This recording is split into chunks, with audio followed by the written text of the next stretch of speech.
Las ideas no viven en los libros, habitan en las calles, en nuestras preguntas, en las luchas y en la esperanza. Este es un espacio para explorar la teología, la filosofía y la realidad, sin miedo a la duda y con ganas de dialogar. Bienvenidos a Más allá del texto, un podcast donde leemos, pensamos y conversamos sobre fe, ética y sociedad. Aquí vamos más allá de las palabras para encontrar su eco en la vida. ¿Listos para el viaje? ¡Comenzamos! Hola, ¿cómo están?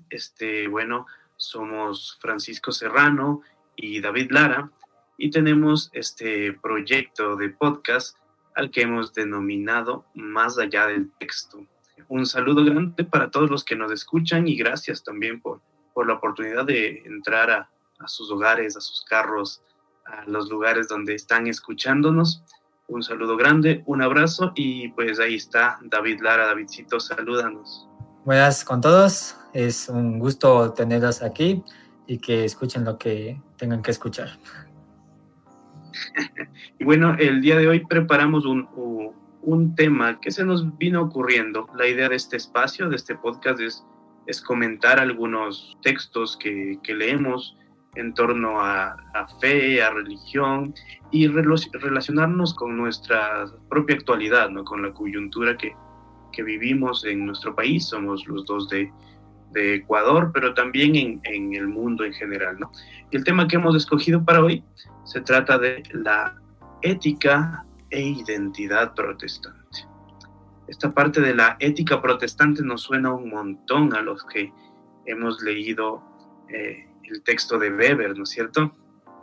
Así es, Francisco. Hemos leído la famosa obra de Max Weber, que es Ética protestante y el espíritu del capitalismo, donde Weber analizó bastante la ética, sobre todo calvinista, y que tiene relación con esa idea o con esos comienzos del capitalismo. Sí, sobre todo de ese capitalismo moderno, ¿no? Creo que Weber está justo en una época en donde la revolución industrial ya viene un tiempo cambiando las cosas en el mundo y se da cuenta de que lo protestante tiene ahí su enjundia, su cosa que decir, que hacer, ¿no? Y bueno, hablando de ese texto de la ética protestante y el espíritu del capitalismo, creo que hay muchas cosas que para los evangélicos o protestantes, bueno, yo soy parte de la iglesia evangélica, soy miembro de una iglesia independiente con tintes bastante pentecostales. Y bueno, David también es parte de la iglesia, no tanto de esta rama más evangélica puritana, sino que tiene su propia tradición de fe, ¿no? Entonces ahí David también nos contará un poquito acerca de eso. Sí, así es. Yo soy episcopal de la Comunión Anglicana, entonces estoy como que en una rama algo diferente, pero que al fin de cuentas estamos para charlar y conversar sobre nuestra fe, porque tenemos una sola fe en Cristo Jesús. Sí, y la manera que la entendemos desde nuestras propias experiencias, ¿no? Tanto como pentecostal, como suelo definirme, y David como parte de la iglesia episcopal y de la comunión anglicana, como ha dicho. Entonces, bueno, una de las cosas que a mí me causa un poquito de ruido acerca del texto de Weber, que seguramente los sociólogos que saben mucho mejor que yo de qué se trata el texto, estarán en contra, ¿no? Pero me parece que la ética de la que habla Weber, que es una ética, dicho sea de paso, muy individualista, también bastante salida del puritanismo y de la idea de que Dios es un Dios que predestina a la gente, ¿no? Y que como para saberse predestinados necesitas mostrar esas obras que de alguna manera van alineadas a este espíritu del capitalismo. ¿Qué opinas de esa parte, David? A mí me parece criticable que esa ética precisamente esté alineada con el espíritu del capitalismo. Bueno, me parece interesante, ¿no? Lo que analiza Weber. Weber es sociólogo, no es teólogo, entonces lo que para mí apunta es de cierta manera individualista, totalmente, porque la idea de que Dios solo ya tiene predestinado a quienes van a ser salvos, si van a ir al cielo o al infierno, entonces hace que la gente se pregunte, ¿y cómo sabemos? Como no pueden saber, tienen que dar indicios de ser salvos o no. Y eso se refleja en las acumulación de riqueza, de capital económico y de capital económico y social del trabajo. Pero igualmente es como que se empieza a crear un individualismo dentro de esa ética, de tener más capital, a pesar de que ellos, en el estudio de Weber, decían que no al materialismo, sino a esa idea de obtener esos lujos, detalles, no sé, carros lujosos, digamos, o joyas así, pero sí tener un capital creciente y tener bastante, porque eso les da evidencia de que van a ser salvos. Entonces eso me parece que sí es criticable al punto de que crea una individualización dentro de la iglesia. Sí, sobre todo hablando de dónde queda entonces esta parte de ética cristiana, de principios cristianos, cuando hablamos de lo que la Biblia dice en el Sermón del Monte, ¿no? Que esta parte de que, bueno, no hagas tesoros en la tierra, más bien sé rico para con Dios, ¿no? O este tipo de cosas que nos hablan de otro tipo de enfoque, ¿no? En el mismo Sermón del Monte, esta parte que nos menciona, ¿acaso la vida no es más que la comida y el cuerpo no es más que la ropa? Y nos invita a pensar en cosas más allá de la materialidad como las cosas espirituales, ¿no? Y creo que el enfoque de Weber, y creo que no es que él esté equivocado en lo que señala, creo que funcionó de esa manera, pero es criticable desde ese punto, ¿no? Desde el punto de vista bíblico, como que esa ética protestante no está tan alineada a la ética cristiana. Sí, a mí me parece interesante eso, que incluso la salvación, se habla de una salvación puramente individual, o sea, solo uno puede ser salvo y nadie más. Y me acuerdo que hay partes en la Biblia, en las cartas, sobre todo, que dice, ahora serás salvo tú y tu casa, tú y tu oikia. Entonces, sí me parece que se ha vuelto bastante individual la salvación e incluso otras áreas más dentro de la iglesia. Ahora, una de las cosas que seguramente hay un sociólogo revolcándose y queriendo decir todo lo que dicen está mal, ¿no? Porque no hemos hablado de esta parte de que el espíritu del capitalismo, desde el punto de vista en que lo ve Weber, no es, como tú decías, un espíritu tanto de acumulación como la idea de la disciplina, el trabajo duro, la eficiencia, ¿no? Trabajar no solamente porque toca, sino como que dando una cosa más, ¿no? Y ahí también podemos, desde la Biblia también, de alguna manera, apoyar eso, ¿no es cierto? La Biblia dice que en el mismo, creo que es en el Sermón del Monte también, cuando menciona que, bueno, si alguien te dice que cargues una cosa por 1 milla, tú ve con él 2 millas, ¿no es cierto? O sea, como dar el fuá, dar eso extra, ¿no? Dar esa parte que sale de más adentro, ¿no? Y creo que eso vale la pena mencionar, que desde esa parte es algo importante lo que Weber menciona, ¿no? El espíritu del capitalismo no es tanto la acumulación, sino ese deber moral de hacer las cosas con una ética del trabajo, podríamos decirlo así. Por otro lado, siempre que se habla de esto hay que hablar de la doctrina de la predestinación, y como tú decías, tiene una influencia bien grande, ¿no? Sobre todo desde el punto de vista de que como ya los que son salvos, y los que han sido reprobados ya fueron reprobados, entonces, ¿cómo saber quién es quién, no? Y ahí está, ¿no? Y ahí está lo que se diría, entonces por sus frutos los conoceréis. Ujú. Ok, entonces, bueno, creo que aparte de eso y de saber que el capitalismo se desarrolla gracias a esta parte protestante, también hay otras maneras de ver lo que es una ética protestante y una identidad protestante, ¿no? Y creo que vimos unos 2 textos que nos pueden ahí llevar un poquito a conversar acerca del tema. El primero que decidimos leer es un texto un poquito más, no sé si poético, pero escrito de una manera más estética, más bella, ¿no? Y tiene que ser así porque lo escribe Rubén Alves, que es un escritor brasileño, poeta, pedagogo y también teólogo.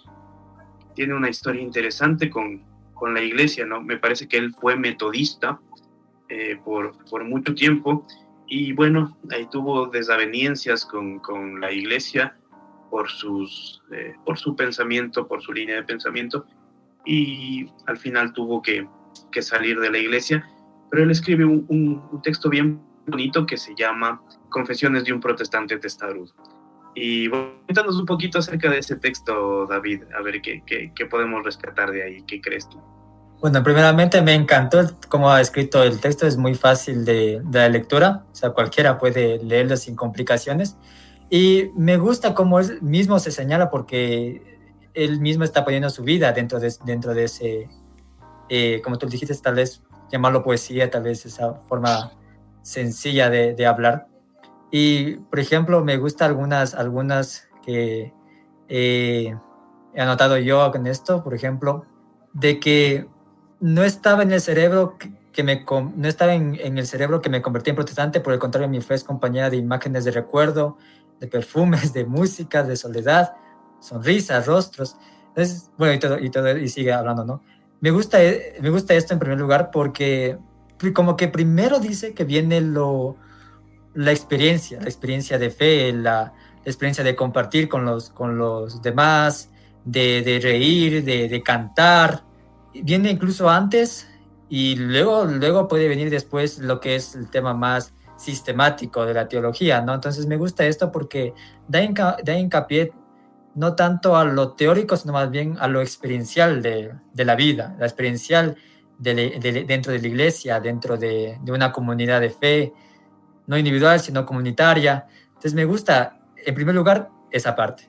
No sé qué me podrías decir tú. Sí, sí, yo creo que es bien relevante eso que tú dices, ¿no? Para Alves es más importante no las ideas que tiene, dice él, ¿no? No soy protestante por las ideas que tengo, dice, sino que tengo las ideas que tengo porque soy protestante, porque he vivido desde este lado del mundo, ¿no? Y él dice que, bueno, aunque ya no pertenece a ninguna iglesia protestante como desde la institucionalidad, él se considera protestante por todo lo que ha vivido, por todo lo que, y por cómo entiende también el protestantismo, ¿verdad? Él habla de que a él le llega el protestantismo como de una manera muy chévere. Dice que el papá estaba como que desempleado, ¿no? Cuenta ahí en el texto, y que él dice, cuando estás desempleado, como que todo el mundo se aleja, no es que gente quiera ayudar, sino que comienzas a pasar dificultades, ¿no? Y dice que en eso llegó un hombre a su casa y resultó que era un predicador. Y lo que él recuerda no es la predicación, sino que comenzaron a cantar y se aprendió la canción. Y entonces a través de eso, a través de este himno que él menciona, él entendió la fe, ¿no? Y otra cosa que también habla el texto es cuando él dice que me di cuenta que era protestante, que era diferente y que eso de alguna manera al principio me fue como una vergüenza, como un rechazo, pero después justamente esa diferencia fue la que me hizo sentir orgulloso. Entonces esa parte me parece también interesante porque ahí también estamos hablando de la individualidad, ¿no? De una conciencia individual, pero no desde este individualismo que se propone de pronto desde Weber, ¿no? Que que es, bueno, la fe se demuestra con lo que hago y con las obras, entonces voy a esforzarme para que todo el mundo vea que tengo fe.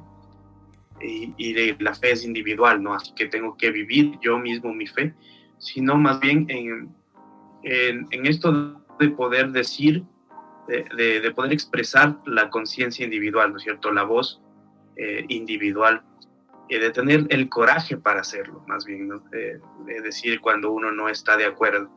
Y para él eso es lo que aporta el protestantismo, ¿no?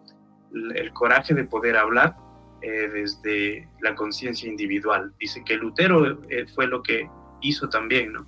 Y también habla de eso como el espíritu del protestantismo. Por eso me pareció interesante cómo relacionar los dos textos. No sé qué opinión te merece esa parte. Sí, tienes razón en eso. Me parece muy interesante lo que Rubén Alves menciona, ¿no? Y en todo su escrito está implicado eso.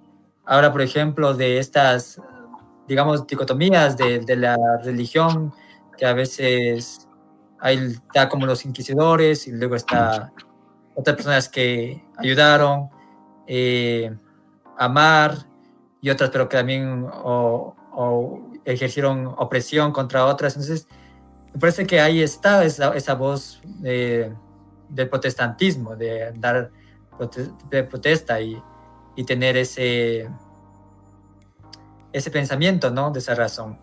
Me gusta también cuando tú mencionaste lo del cántico, o del canto que se habló, y él mismo menciona que es mejor una fe cantada que una fe hablada, y eso intuye a tener una fe de no solo decir por decir, ¿no? No solo de decir cualquier cosa, sino también de que hay que vivir esa fe, una fe, y esa fe se puede vivir también en eso, como bien lo mencionaste, en Lutero.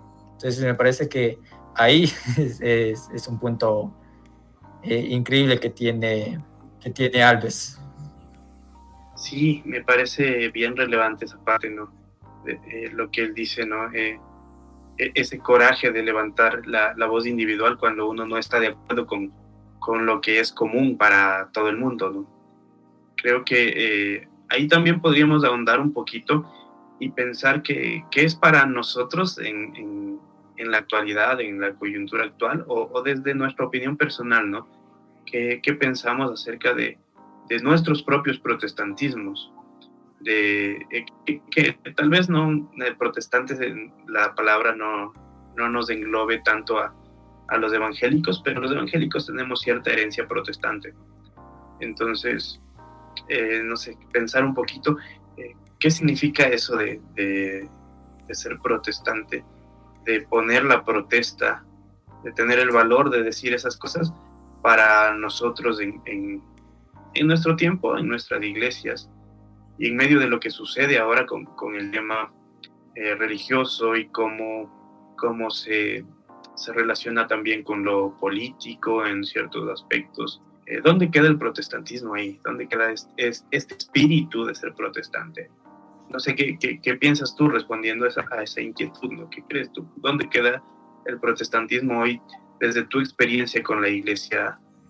Desde mi experiencia con la iglesia, con mi iglesia propia, porque hay que tener en cuenta que cada iglesia tiene una realidad, ¿no? Dentro de ella. Yo creo que sí se daría, ¿no? En hacer crítica, y cuando digo crítica es una crítica constructiva, no a destructiva, sino una crítica para ver por la iglesia, porque si queremos iglesia ya sea saludable, ya sea iglesias que realmente se preocupen por el prójimo, se preocupen por sus feligresías, etcétera, hay que ser críticos con ellas mismas también, incluso con nuestras propias iglesias. No, yo no hablo de, bueno, voy a criticar la iglesia de allá porque no, hay que ser críticos incluso con nuestras propias iglesias, pero de manera constructiva, que podamos ayudar a todo ello. Y igualmente, si sucede así, estos casos como, no sé, como un poder, no sé, alguien que está usando su poder para imponer o o alguien quiere imponer una teología, su teología, o alguien quiere imponer su forma de pensar, etc. Entonces, nosotros como cristianos y como esa, no solo porque nos, ¿cómo decirlo? Esta identidad protestante no solo incumbe a las iglesias evangélicas que tienen estos protestantes, incluye a los cristianos mismos, en general, hablando en general, los cristianos mismos, que tenemos que ser críticos con nuestras propias iglesias. Si en tal caso veamos que algo es injusto, o veamos que algo no se esté yendo bien, o se esté poniendo demasiada carga a los líderes, porque a veces sucede que los líderes se piensan que están ahí para todo, y se les pone a todos a ellos y ya, o incluso a los pastores también, ¿no? Si es que los pastores, porque los pastores también tienen responsabilidades y a veces tienen otras personas como jefes que mandan a los pastores a hacer. Entonces hay que ver todo eso. Entonces, desde mi iglesia, sí, hay ocasiones donde hay que ser críticos con mi propia iglesia, ya sea local o iglesia en general. Sí, y lo que tú dices, bueno, puedo verlo desde dos puntos, ¿no? Como tú dices, desde el punto de la iglesia local, ¿qué nos toca hacer como iglesia? Me dejó solo. Ok, creo que tenemos problemas de conexión. No se preocupen, pero ya mismo volvemos. Sí, ya llegué de nuevo. Perdón por las dificultades técnicas. Nada, solo estaba diciendo que habría que ver también cómo se ve esto desde el cristianismo global, ¿no? Desde lo que se ve en las noticias, en los medios, desde lo que se publica. Y creo que ahí podemos comenzar a ser críticos, viendo cómo este espíritu protestante de alguna manera se ha apagado para conformarse a lo que es el mundo, ¿no? Creo que la teología de la prosperidad es un claro ejemplo de eso, ¿no?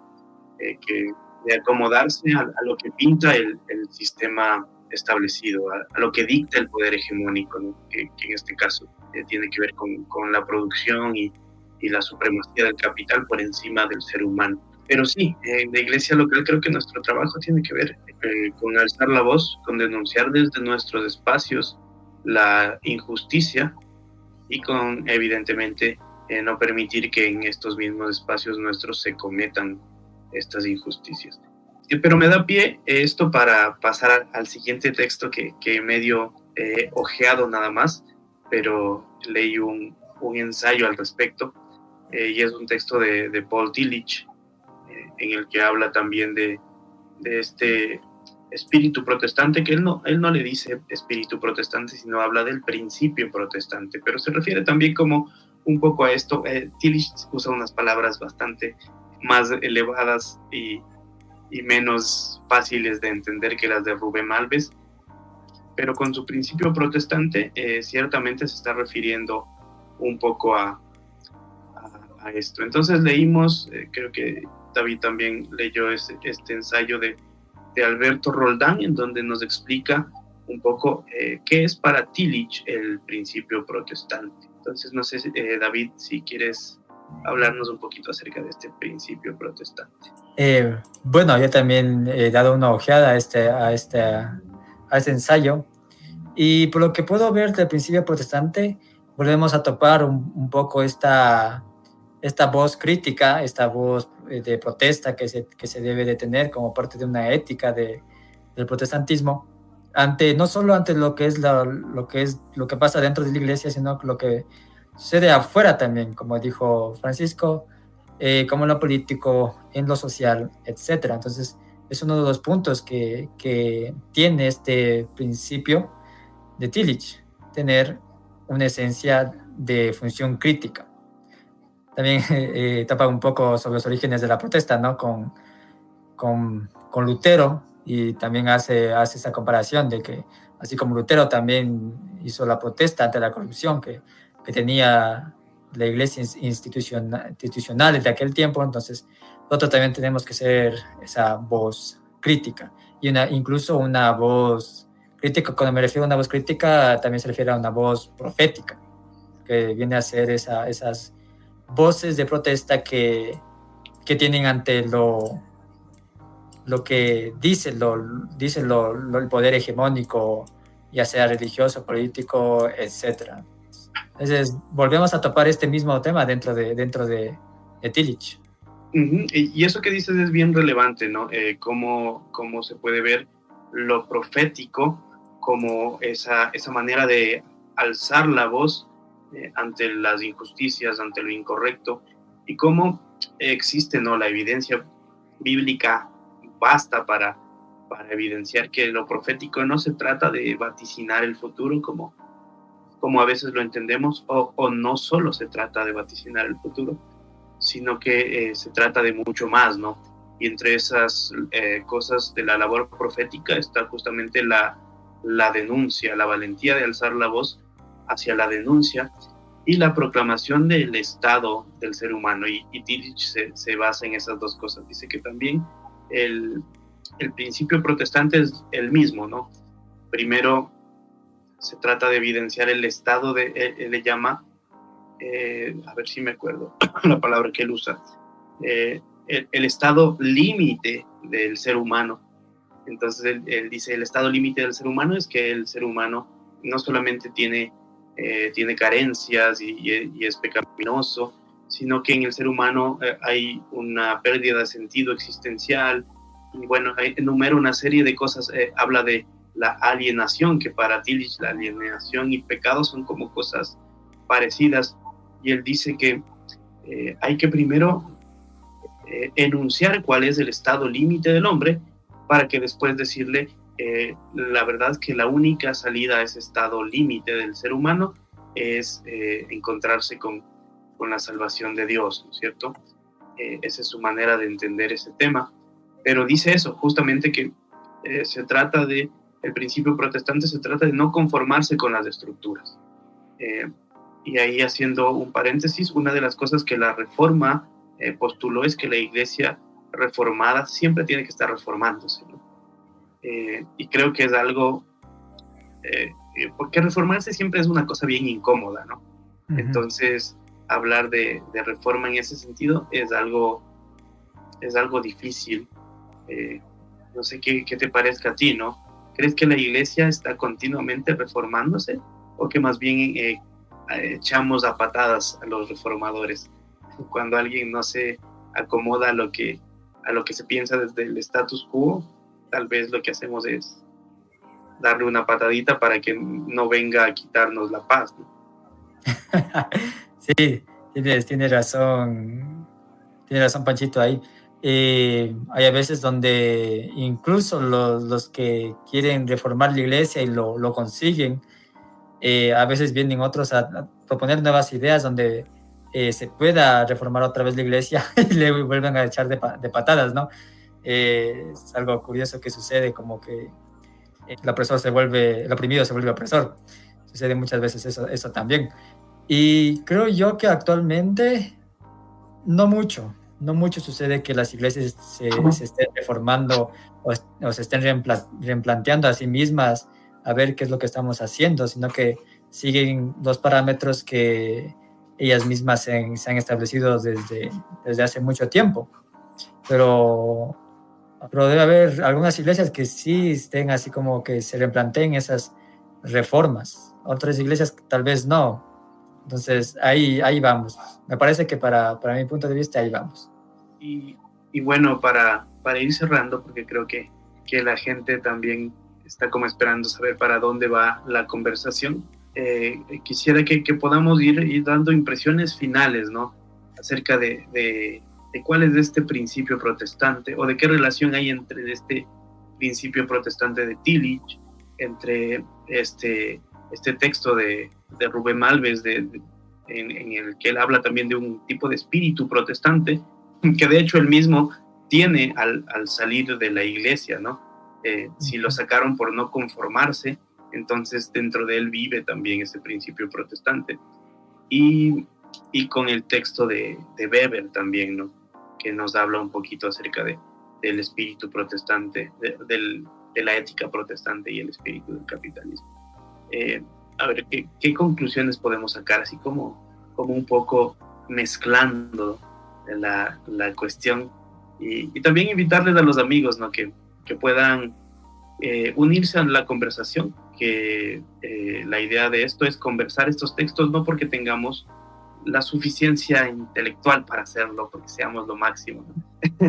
Sino más bien porque es como para poner en la mesa diferentes perspectivas, diferentes ideas, y como dice el nombre de nuestro podcast, ir más allá del texto, ¿no?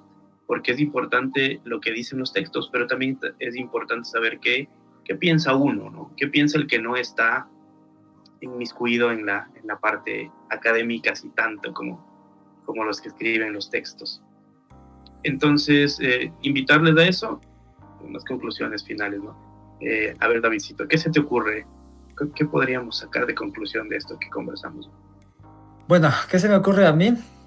Tanto en el ensayo de Roldán como en las confesiones de Rubén Alves está parte de eso de la voz de protesta, que parte de una identidad protestante está de ser eso, de voz de protesta, de vivir, tanto de vivir la experiencia de la fe, y esa experiencia de la fe también que se ve en la voz de protesta de nosotros, en esa voz profética que debemos tener. No solo seamos